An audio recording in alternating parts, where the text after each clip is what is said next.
Hi everyone, this is PK So from Huttons and I am from Singapore Property TV YouTube channel, and this video is all about the new Singapore property cooling measures that was rolled out on the 16th of December 2021, and I believe by now you have read about the news and you would have some knowledge about it as well.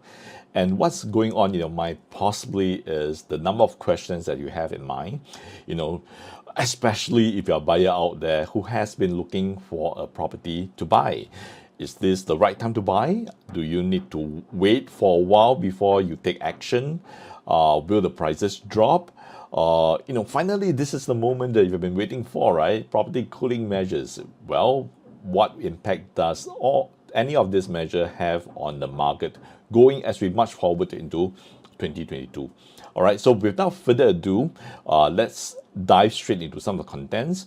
Now, this could be a bit dry, so I want to make it short so that, because I respect your time. All right, so let's go straight in. Okay, now you probably would be very familiar with these tables that you see from the different medias already, online and offline. All right, just a very quick brief on the cooling measures. First, it is divided into three components. One is the increase in ABSD. Secondly is the tightening of the TDSR from 60% to 55%. And thirdly, it applies more for the HDB buyers who are applying for HDB loans. Now the LTV is dropped from 90% to 85%. Okay. Now for the tables, all right, we don't have to go through every single item right there, but essentially the key message across is this. If you're buying your first property for Singapore citizens and Singapore PRs, there is no change compared to previous. All right, so for the Singapore citizens, there's no ABSD, you're safe. But if you're buying your second property onwards, there is a hike in the ABSD, and the hike could be quite significant to some. All right. And then for the PRs, same thing. If you're buying a second property onwards, there is quite a significant hike as well in terms of ABSD. And for the foreigners out there, if you're watching this video, we definitely welcome you to Singapore to invest in our properties out here. But there are certain measures that are in place to make sure that the prices don't escalate too much, too fast, too high. And I think this is a very healthy measure out there. All right. Previously, it was a 20% ABSD, and now it has been increased to 30% additional buyer's stamp duty. All right. And then for the entities out there, I think this one really is meant to target the developers. Okay. It is increased from the previous of 25% to current 35%. Okay, so let's take a closer look at all these hikes. First question we've got to ask ourselves, quite obviously, the foreigners ABSD has been increased quite significantly from 20 to 30%. All right, would this really impact the market? Let's answer the first question. Okay, so what I've done really is to categorize the property transactions for private residential property from 2019 to 2021, 16th of December 2021. And the transactions involve landed properties as well as non-landed in both the resale and new launches. Okay, so let's take a look at 2021. Among the different categories, you notice the foreigners transactions, foreigners purchase of private residential properties in 2021 is 1,080. Okay, now this number really translates to a mere 3.5% of the total transactions in 2021 till 16 December 2021, that is. Okay, and in fact you will notice that even if you add up the foreigners, the Singapore PRs and the companies, and compared to the Singapore citizens purchase of private residential properties, the market really is driven by the Singapore citizens, the Singaporeans. Okay, the Singaporeans are really the ones that are buying out of real demand, and we'll illustrate more in the figures down the slides later on. Okay, so answer the first question: would the 30% ABSD imposed on foreigners affect the market? not at all if you are talking about the general market as a whole. But I believe, though, is that there are certain segments, certain price range categories that appeal to foreigners that could take a hit. For example, all right, for foreigners who could have still have some kind of budget constraint, all right, maybe looking into, let's say, mid-range kind of properties between 4 to say $7 million, that kind of range, all right, and you post another 30% down, to them that they could feel quite a pinch, when it comes to property investment, all right. But then there's another group of foreigners who have the means and the financial means, to invest tens of millions of dollars in one property. I believe for this group of buyers, that extra 10% in terms of ABSD probably wouldn't be too much of a concern to them, because whatever the reasons that have driven them to come over to Singapore to purchase a property with that kind of quantum, their problems that they're facing elsewhere could be even higher. Okay, so that 10%, I don't think that is a problem for that category of buyers. But those who have a certain budget constraint, 30% could affect a little bit for those properties that especially appeal to foreigners and okay, right. So but all in all, no concern, no major impact on the overall property market. All right, then how does ABSD on entities, and that is companies, affect the market outlook in 2022? Let's take a look at this slide. All right, this is the cooling measures for that entity segment. Previously it was 25% and now it is 35%. All right, and for developers it's additional 5% that they have to pay upfront. So what this means is this: I think this one really is meant to target the developers, all right, to make sure that they are prudent in their bidding of lands, both from the GLS government land sales as well as en bloc projects out there. All right, collective sales. So what's going to happen is this: so if I'm a developer and if I bid for this land, either through GLS or en bloc, within 5 years, I have to complete my construction. I have to sell out the entire project. Otherwise, next time, I have to pay the extra 35% to the government. And that is on top of an annual interest of 5%, all right, throughout all these years. Okay, so to me as a developer, that is a significant risk, okay, because my margins, as you all know, construction costs, manpower costs, and everything is up. My margin is not that high, and now if I'm running the risk of an additional 35%, I could be doing a losing business. Okay, so there's no way that I'll be rash in my decision when I bid for land. So as developers, I think this has a major impact on them. I think it is very, very healthy for the market as a whole, because we also do not want to see very aggressive bids by developers, and that results in the cost being passed down to the end consumers at the end of the day. All right, so this is I think it's a good move by the government. Of course, it doesn't sound really good to the developers now, with all the constraints of the COVID environment and with the logistics and everything, they have this additional item to worry about. So well, for the consumers, I think this is a good news. All right, this is definitely a healthy step going forward. Okay, so as I just mentioned just now, how does ABSD on entities affect the market? Impact harder on en bloc sales. So what's going to happen is that we have actually seen a continual pickup in terms of en bloc projects, projects that are being being sold en bloc to developers, or some projects that are going for that en bloc collective sales exercise.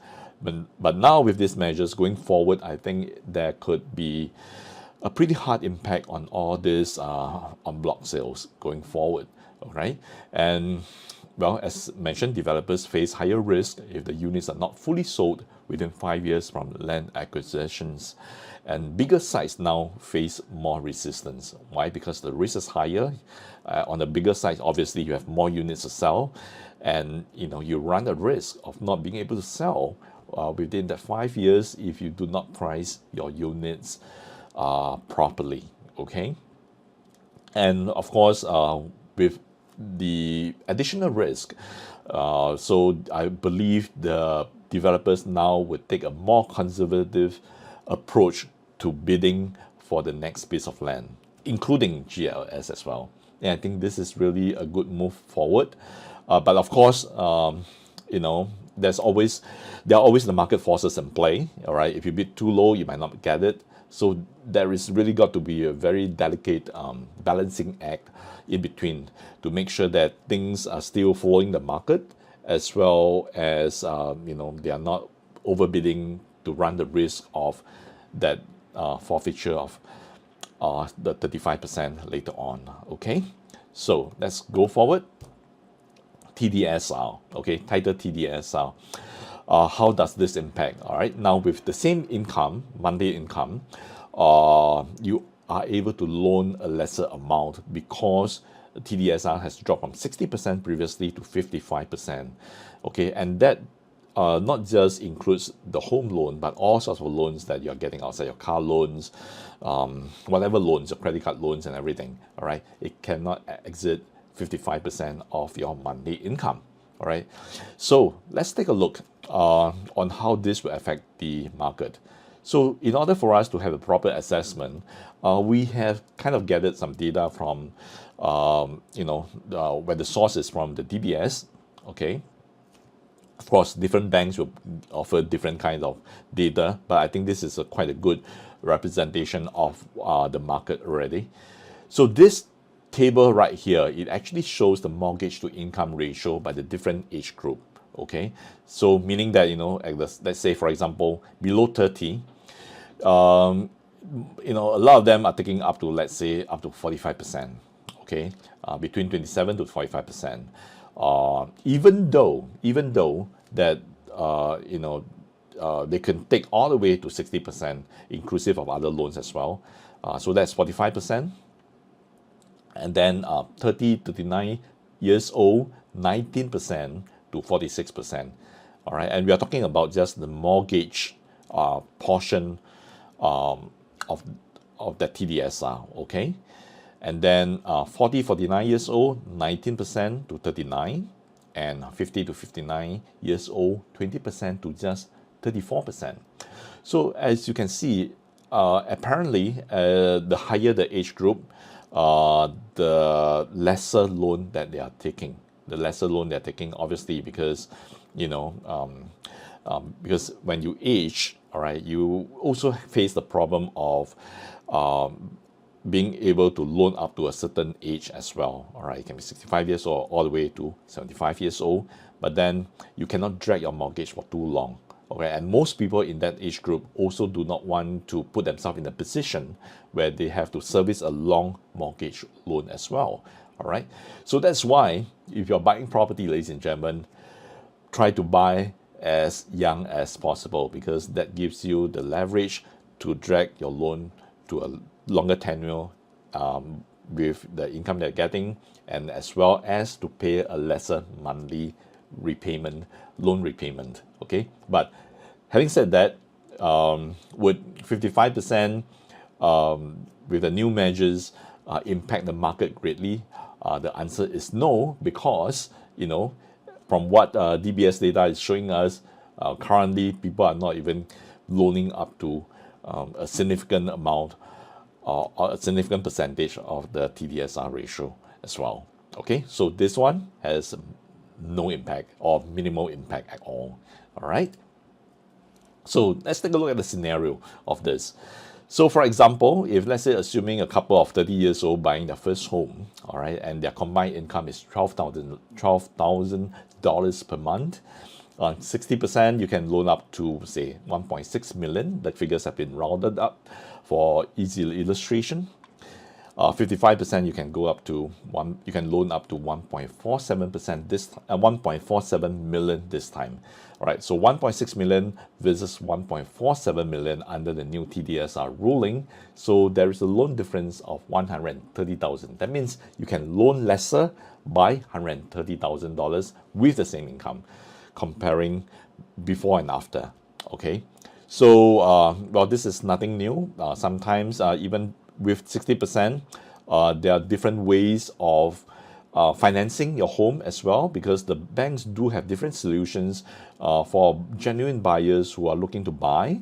But then, they are facing just a little bit of shortage in terms of loan qualification. So there are various ways to overcome that. So for example, one of the very common ways that I've commonly known is you can this is what they call the pledging of funds. You pledge a certain amount to the bank to to invest for like 4 years with the bank, and then they are able to loan you that, say in this case, $50,000.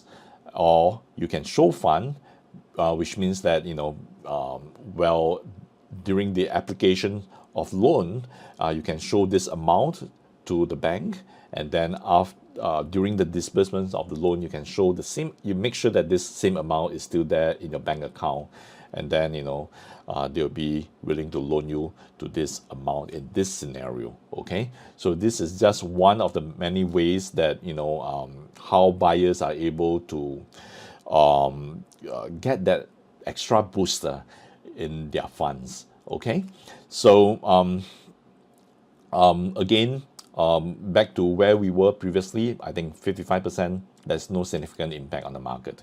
So if that's the case, why all the fuss about cooling measures? There got to be some kind of potential impact, isn't it? Otherwise, why would government be taking time and efforts to roll out all these cooling measures? Well, definitely there is. So let's take a look at what our thoughts are about the potential impact. All right. First of all, let's examine what happens after a cooling measure is announced. Okay, so for example, let's relate back to the most recent cooling measures that were announced back in July 2018. All right, July 2018. That is where they introduced they actually increased the ABSD and LTV. And then now let's take a look at this. Okay, at the chart here. The orange line, that is the all property price index, and then the blue bars, these are the transaction volume. And you notice that usually after the announcement of cooling measures, all right, this is by quarters, by the way, all right, there is some kind of holding back from purchases. They just want to hold back and see observe the market reaction. Are prices going to drop? Some of them may wait, hoping that prices will drop. All right, I believe one of you, or you could be the one that's waiting for that to happen. Or some of them could be just standing by, trying to jump into the market anytime they feel that there is some kind of movement. All right, so what happens back then is that for the next 2 quarters, okay, there is some kind of easing of prices by 0.7% over 2 quarters. All right, and then after 2 quarters, you start to see that the transaction volume actually picks up, and all the way until 2021 Q3. Okay, 2 quarters, we are talking about 6 months. So the next 6 months is really the best window of opportunities for buyers out there to enter the market before things pick up again. All right, would it happen this time round as well? We do not know, but judging from past experience and the most recent announcement of cooling measures, it seems to be the behavior of the market. Okay, it seems to be the behavior of the market. 6 months, 2 quarters. Or could it be contrary to what we have been thinking, or what our expectations are? Oh, cooling measures, price reduce, and then we see what happens after that. Look at what happened in 2020. when COVID was first discovered. All right. Initially, everybody is scared. Nobody knows what's going to happen. Pandemic. There's lots of lockdown. There's a lot of uncertainties. All right. But then look what happened after just about 6 months. Okay. Prices just suddenly out of nowhere, prices just buyers start to come in, and then once people have a clearer knowledge about COVID, and then everything just escalate in terms of volumes, in terms of prices, everything just escalate all the way until now. All right, and by the way, we're still in the middle of pandemic. By the way, okay, and look at how the prices have escalated throughout from 2020 to 2021, and that's why the cooling measures are here as well. Okay, so you never know. Sometimes when you act different from what the majority of the people are expected to act, you tend to gain the first mover advantage. What the words that agents have been using these days, right? First mover advantage. But in this case, really, if you are the first mover, sometimes, well, you stand to gain the benefit. Okay. So let's take a look at example. We mentioned 0.7% ease over 2 quarters. So let's use the example of a million property to show you the actual amount of it. All right, if let's say, the price dropped by 0.7%, we are talking about just $7,000 drop in price after 2 quarters. So, it is you who has to judge whether or not it is worth going through that sleepless night, monitoring the market, looking at the news, just for that $7,000 drop for $1 million property. All right. Real estate investment is always a long-term investment. So look long-term. It is more about solving your needs, your family needs. If your kids are going to school, if your kids are going to that school, they are going to that school. So you have to buy the property anyway, right? So why not make the decision a little bit earlier, and rather than to rush in together with the other buyers as well when the market picks up. Okay, if it ever drops. All right, so we are looking at this chart just now. So let's extend a little bit on the projection. Okay, this one we are talking about the unsold units. Okay, unsold units, that means the supply of new homes that are unsold, and the property price index. Okay, let's take a look what happens when the last cooling measures were announced in 2018. You'll notice that at that time, the property price index were increasing. Okay, and then so what happens is that when after 2 quarters, you'll notice that the unsold inventory starts to drop. Okay, it is not because of the price increase that the inventory starts to drop, but it is more because that demand actually comes in. Okay, there's real demand that comes in to buy up the property. It causes the inventory to drop, and when you have less supply and more demand and natural rules of economics, prices pick up from there. Okay, so prices have been, on the upward trend all the way until now.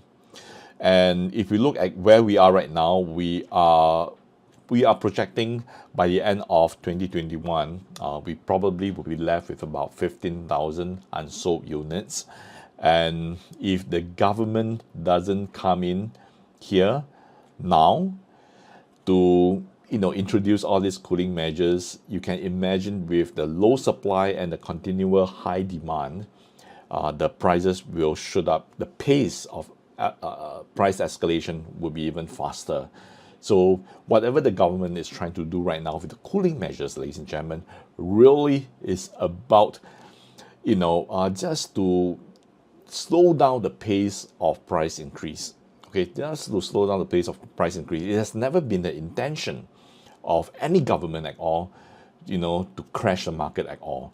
So for buyers out there who have been thinking that, market will crash and all these things, this is not going to happen. No government will crash the market. You can imagine what happens if the market crash in Singapore. Almost every household will be affected tragically, because a lot of their money, a lot of their assets are tied with real estate. All right, so that will never happen. Singapore market, government has mentioned before, the government's role is really to make sure that there is a gradual appreciation in the assets value in real estate, and not a sudden spike, so that they have to throw in something that is very drastic next time. So everything has to be gradual, has to be in pace with the economic fundamentals. All right, so for buyers out there who are thinking of crashing, market crash, and all the doomsday scenario, this is not going to happen. This won't happen. All right. So again, cooling measures to Singapore real estate market right now.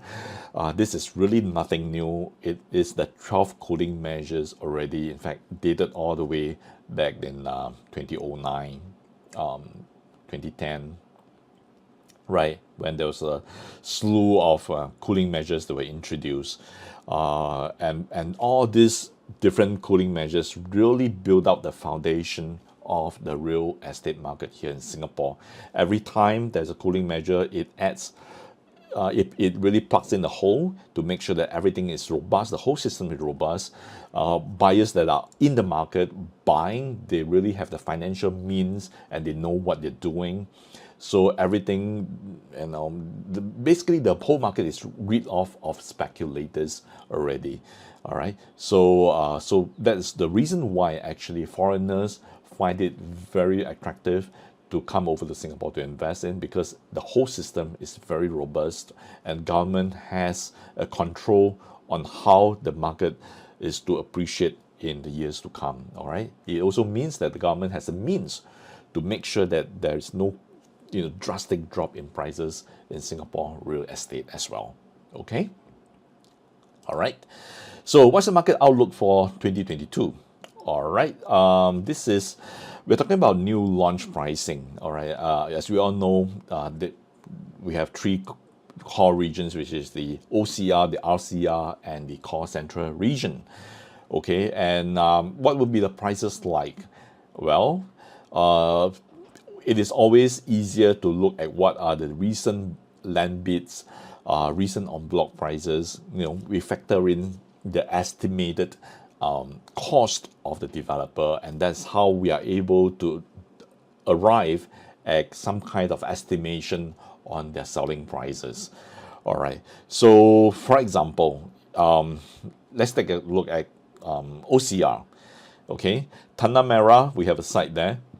This hold, okay, we are estimating the selling price to start from about 1,900 plus PSF. Okay, well, the blue portion basically refers to the land price that they have bidded for or they have en bloc for.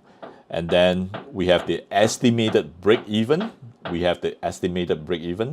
And then we have, of course, the projected selling price from there. All right, so that's the orange part, the break even prices. So as you can see, we are probably looking at about 1,009 to even 2,200 plus PSF, and that is for the Lentor Central as well as the Ang Mo Kio, about 2,001 plus PSF estimated selling price. Okay, so OCR, we probably will be looking about close to 2,000 already next year in 2022. RCR, okay, we have the Slim Barracks, we have the Flint Park to take reference from, and recently just Thiam Siew Avenue in District 15. Easily range from 2,200 plus all the way to 2,600 plus PSF, and we are talking about RCR. All right, and for the core central region, recently we have the Peace Center, Peace Mansion over there. Probably they could be selling about 2,800 plus. We have the Watten Estate condominium en bloc. We would easily estimate the selling price next year to be about 3,100 plus. And then High Point recently over there near the Cane Hill area, we are estimating it to be close to 5,000 or even higher PSF. Okay, in fact, all these prices has already been done this year in CCR in 2021. All right, these are just the projected prices for the new launches in 2022. Of course, among all this, there are a lot more projects coming up as well, small to mid-scale projects. All right, so this clearly would be quite a good representation of the estimated asking price or selling price next year for the new launches. All right, so cooling measures or not, their cost is there, their materials cost is there, developers cost is there, manpower cost is there. These prices, it won't drop because of cooling measures. All right, all these things will still remain the same. So the calculations, from the calculations that we have, I think these prices could hold quite well coming into 2022. Now, the other thing to note about the market is this: is the household income really rising in tandem with the rise in property prices? And the fact here is this, okay? The answer is yes. All right. So if you look at some of the trends from 2009 all the way to 2020, all right, you'll notice that private property prices have gone up by about 33% in general. HDB resale prices have gone up by 27%. But look at household income, it has gone up by 53%. So that also means that, you know, the households here in Singapore really have the financial means to be able to pay for these higher prices in the real estate market. Okay, you know, with stronger income growth, you know, definitely they are able to secure higher loans and hence afford higher property prices. So the fundamentals is there. There is nothing out of the norm. So everything is expected as what the chart showed. Okay. Now, supply. Okay. So these are the estimated units that possibly will be launching next year. Okay. So in 2022, we are expecting about 44 projects. More than this year actually, where we have 28 projects. But you notice that the number of units has dropped quite a bit from this year of more than 8,500 units. Next year it will be about 666 units estimated. Okay. So this also means that, you know, most of the projects next year would be on a smaller scale level, small to mid-scale projects. More of it is coming up in 2022. And then by 2023, possibly 14 projects at this number. And of course, you know, with the new cooling measures, especially the 35% ABSD on developers, on top of the 5% that they got to pay upfront, I think developers are now, as what you mentioned before, they have to exercise a lot more prudence and less aggressive in terms of a bidding price. So what this translates to actual situation is this: you know, there could be sites that is rolled out by the government and developers may not be interested in those sites, or there could be en bloc sites that are offered to developers and developers may not be bidding at the asking price of those collective sales sites as well.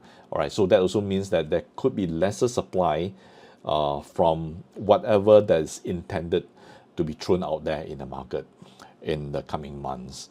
Okay, so with this, thank you very much, ladies and gentlemen, for tuning in to this video. I've tried my best to be as short as possible to give you the concise knowledge and the appreciation of the market as a whole, and to give you some kind of assurance and confidence that, you know, yes, there's cooling measure, but it is necessary. It is important to make sure that the price appreciation going forward is on a more is in tandem with the economic fundamentals. Okay, prices, from what the stats that we have shown so far, is not going to drop or crash. All right. So if you are out there, you need a home, you need a home. If you are out there, you have been sourcing for the right home, but haven't made a decision yet, this is the time really to seriously consider. I know it is natural that most buyers would want to wait after the cooling measures. Yeah, wait, maybe for a couple of weeks or maybe for a few days, all right? Because while we are waiting, some buyers out there who have seen all these figures, they analyze it, they see what's going to come up in 2022, they take action faster, and they'll be able to grab those units, a wider selection of units for them to choose from, rather to wait until when everybody starts to realize that the market, there's no significant impact on the market, and then everybody starts to rush in, and again, you're competing for the units out there with the other buyers. Okay, so with that, thank you very much for watching this video, and I hope to meet up with you and serve you further in your real estate needs. My name is PK So from Huttons.